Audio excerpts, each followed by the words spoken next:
जय गायत्री माता की जय।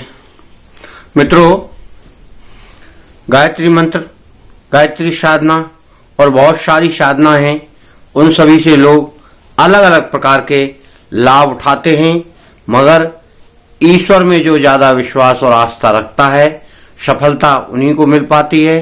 कई लोग बहुत प्रयत्न करते हुए भी समृद्धि को प्राप्त नहीं हो रहे हैं, काफी कठिनाई आ रही है और कष्टों से जूझ रहे हैं। मित्रों, इस प्रकार की साधनाएं करने में कहाँ गलती होती है?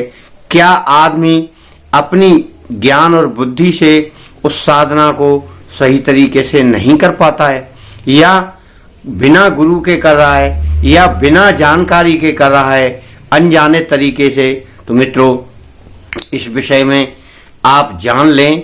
मैंने बहुत सारी वीडियो इसमें डाली हुई हैं। थोड़ा सा ज्ञान प्राप्त कर लें और साधना को उसी प्रकार से करें, नियमित करें और विश्वास रख के करें, तो आपको सफलता तो मिलेगी। थोड़ी देरी अवेरी हो सकती है। क्यों?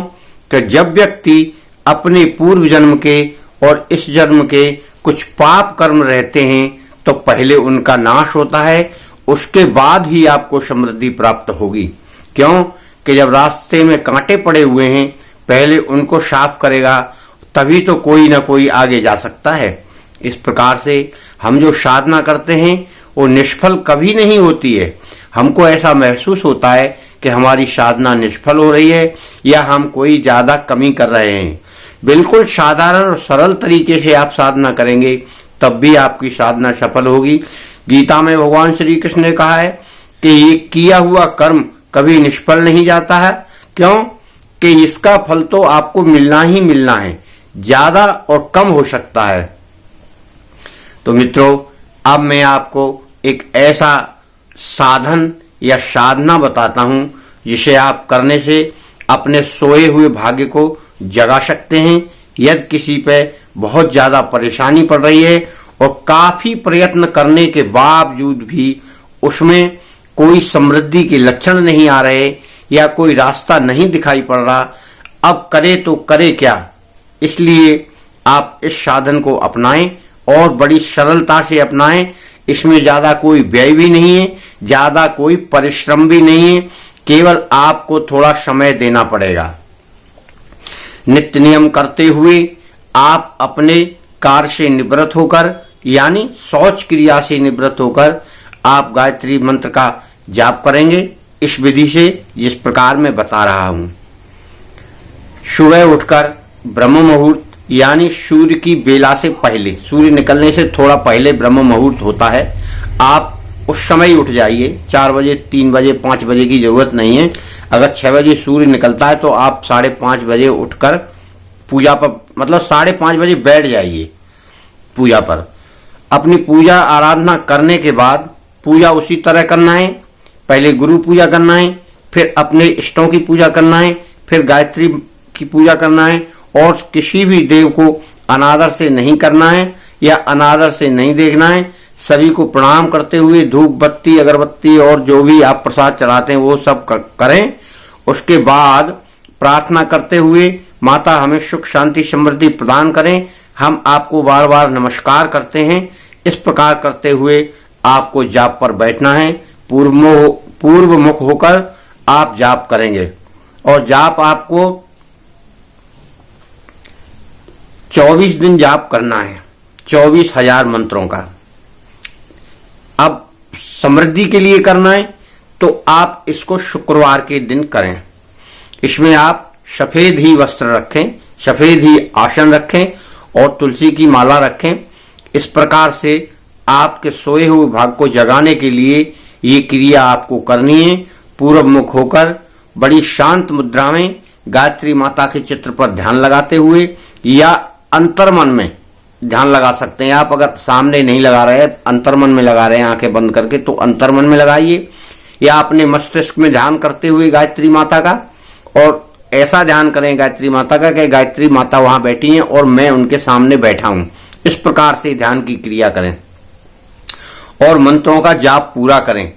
यानी 24,000 जपने का मतलब हुआ है कि आप 10-11 माला रोज जपेंगे, यानी 11 माला तो आपको जपने ही है।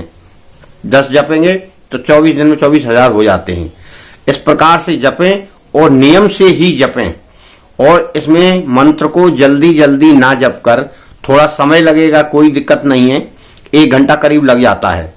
इस प्रकार से आप करते हुए 24 दिन करने के बाद आप हवन करेंगे। हवन करेंगे आप किस प्रकार से? हवन में जो सामग्री लगती है वो आपको मालूम होगा, नहीं मालूम है तो मैं बता देता हूँ।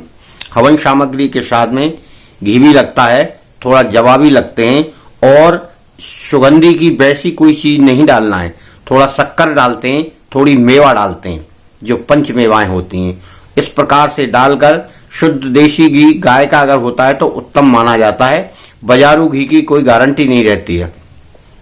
इस प्रकार से 24,000 मंत्रों का 10 यानी 10वां भाग जितना होता है उसके बराबर हमको हवन करना है।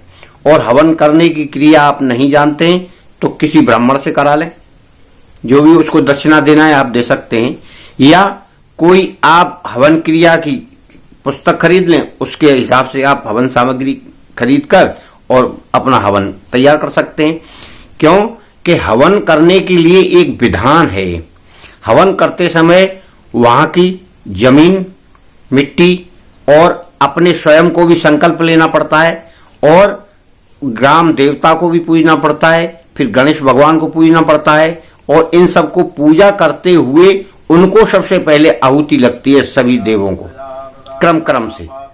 क्यों कि जब हम जहां जिस स्थान पर हम वहां हवन कर रहे हैं तो उस स्थान के देवता का भी नाम इसमें सम्मिलित रहता है। सर्वप्रथम धरती माता, ग्राम देवता, स्थान देवता और अपना कुल देवता, इन सबको पूजने के बाद फिर श्री गणेश भगवान का स्मरण करते हुए उनको हवन चढ़ाते हैं आहुति, और फिर धीरे धीरे करके सभी देवों को चढ़ाते हुए लास्ट में गायत्री माता की सारी आहुतियां जितनी दशांश में लगना है, अब वो दशांश में शुरू होंगी, उससे पहले की दशांश में शामिल नहीं है। वो तो उनका नियम है उन सभी देवों को हवन में शामिल करने का, और उनको करे बिना आपका हवन अधूरा माना जाता है। ऐसा नहीं है कि आपने हवन शुरू किया और डायरेक्ट गायत्री मंत्र का हवन शुरू करते हुए आपने हवन कर दिया, वो आपका हवन अपूर्ण रहेगा। अब हवन किस तरह से करना है कि गोला होता है नारियल में, जो अंदर गोला निकलता सूखा, उस गोले में बूरा भर के वो हवन में देना है। वो देना है आखिरी बार में, बाकी हवन आप करें, और चीनी की जगह आप बूरा मिला लें हवन सामग्री में, तो उससे अच्छा भी रहेगा। और हवन में घी और वो मिलाते हैं तो उसकी जगह सही रहता है, चीनी की जगह वो मिलाएं आप पंचमेवाओं के साथ में। इस प्रकार से आप गोला नारियल में भर के और लास्ट में वो गोला गायत्री माता को अर्पित करें, और फिर प्रार्थना करते हुए यज्ञ भगवान से भी प्रार्थना करें, और उस प्रकार से आप इस तरह से सर नवाकर उनको प्रणाम करते हुए अपने मन की कामना रखें कि हे यज्ञ भगवान, हमारे ऊपर कृपा करो, हमें सुख शांति समृद्धि प्रदान करो। तो 24,000 मंत्रों का ये एक तरह से प्रयोग है सुख समृद्धि के लिए। आप उस प्रयोग को करें तो आपको सुख समृद्धि प्राप्त होगी, क्योंकि आपका किया हुआ हवन का, पूजा का, पाठ का, जप का कार्य व्यर्थ नहीं जाएगा। ये मित्रों एक क्रिया है, आप उस क्रिया को विश्वास रख के करेंगे तो सफल जरूर होगी। जय गायत्री माता की जय।